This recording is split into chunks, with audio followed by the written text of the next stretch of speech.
Le hublot des navettes interplanétaires. On voit de jolies planètes, tiens voilà la Terre. Royale en manteau de brume, toute bleue éperdument. Si belle que la pauvre lune en a mal aux dents. Durant la même nuit de décembre, 3 amis de Beauville, un petit village de la planète Terre, firent le même rêve étrange. Le rêve d'un monde idéal, loin de celui terne, gris et bien mal en point dans lequel ils vivaient. Dans le monde de leurs rêves, il n'existait pas de pollution, pas de guerre, pas de haine, mais des couleurs éclatantes et une paix sereine chez ses habitants. Au petit matin, les 3 enfants trouvèrent devant chez eux un colis sans nom, sans adresse, qui était posé là, comme tombé du ciel. Oh, chouette, un cadeau! Mais qu'est-ce que c'est que ce truc? Les étranges boîtes avaient tout un contenu identique. Une petite fiole contenant un liquide, une graine et une lettre avec les explications suivantes. Cher ami du monde d'en bas, je te félicite d'avoir trouvé le paquet que je voulais offrir à 3 d'entre vous et surtout son contenu. Seules les personnes dignes peuvent les recevoir et utiliser leur pouvoir afin de venir en aide à votre monde. Il a besoin de vous et il aura besoin de tout votre courage. Salut! Regardez ce que j'ai trouvé devant chez moi. Nous aussi, on a trouvé la même chose devant chez nous. C'est comme dans le rêve que j'ai fait. Moi aussi, j'ai fait le même rêve. Pareil, c'est complètement incroyable. Bois la fiole et découvre sa magie. Elle te donnera un pouvoir que tu devras découvrir, mais ne perds pas de temps car les pouvoirs de tous ces objets sont limités à un jour. Passé ce délai, ils se seront. Ton monde court un grave danger, toi seul peux l'aider. Nous t'attendons, je te souhaite bonne chance. Elle était signée des initiales mystérieuses PN. Ils ne croyaient pas vraiment au réel pouvoir des objets du colis, mais ils décidèrent qu'ils n'avaient rien à perdre à suivre les instructions. Ils burent donc leur fiole. J'espère que ça va marcher. Nous aussi.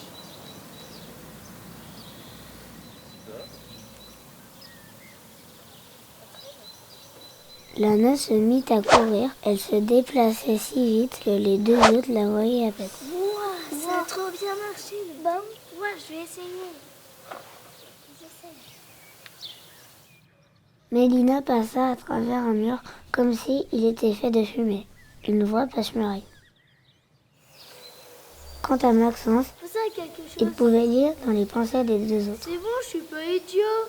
Ça marche trop bien. La suite de la lettre disait de jeter sa fève à terre.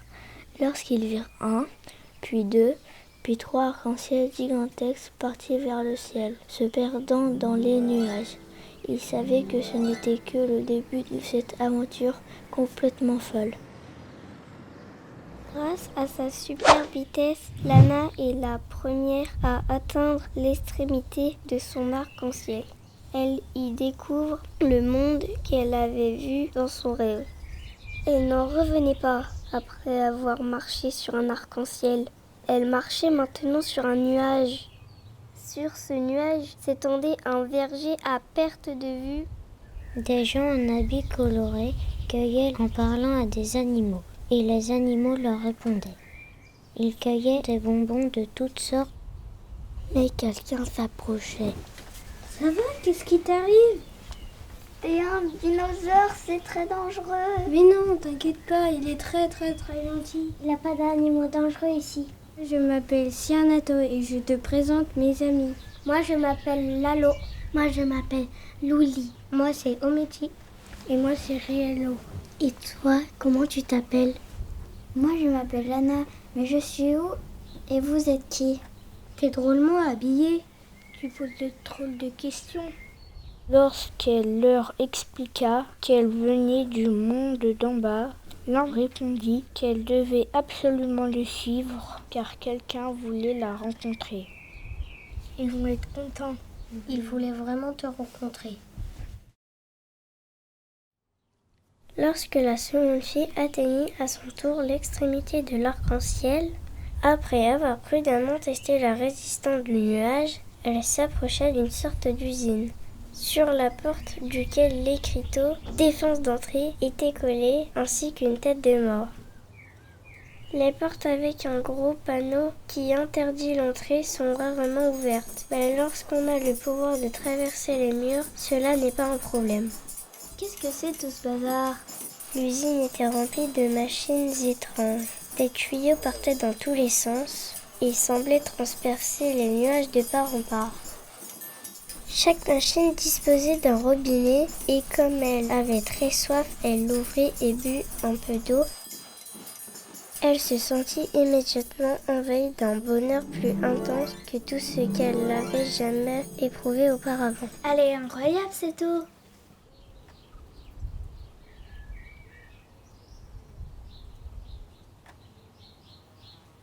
Lorsque Maxence atteint l'extrémité de son chemin coloré, quel émerveillement! Ces couleurs! Sous ses yeux s'étalait tout un village reposant sur les nuages. Et s'il utilisait son pouvoir pour lire dans les pensées de ces gens? Tout le monde semblait très heureux et n'était habité que de pensées positives. Toute cette joie était communicative et Maxence en ressentait tous les bienfaits.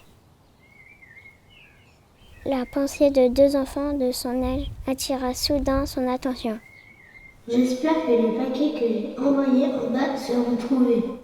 Pourvu que ceux qui le trouveront sauront les utiliser. Bonjour, je crois que c'est moi que vous cherchez. C'est un sacré coup de chance. J'ai entendu votre pensée. J'ai pas de la chance, c'est le destin qui nous a réunis.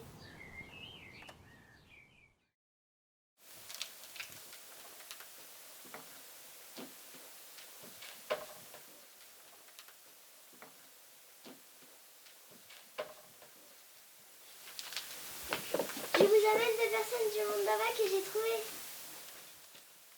Pic-Nitouille leur expliqua qu'ils étaient gardiens des savoirs anciens et qu'ils avaient trouvé dans un vieux grimoire des indices prouvant une terrible injustice. Pic leur expliqua que selon ce grimoire, de lointains ancêtres du savant avaient mis au point des machines qui aspiraient la joie et le bonheur du monde d'en bas pour la distiller dans l'eau que buvaient les habitants du monde d'en haut. Eureka! J'ai compris, l'eau que j'ai bu m'a rendue immédiatement heureuse. Et ces machines prennent le bonheur du monde d'en bas. Mais oui, bien sûr, c'est logique. Je sais que ça va vous coûter, mais il faut absolument qu'on arrête ces machines.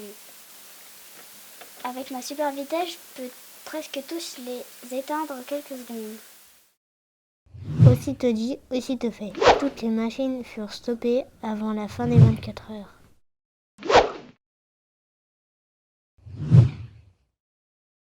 Ils furent tellement heureux lorsqu'ils revinrent dans le monde d'en bas, rayonnant de couleurs et où les gens avaient repris goût à la vie. Ils avaient réussi leur mission. Ils étaient des héros et eux seuls le savaient.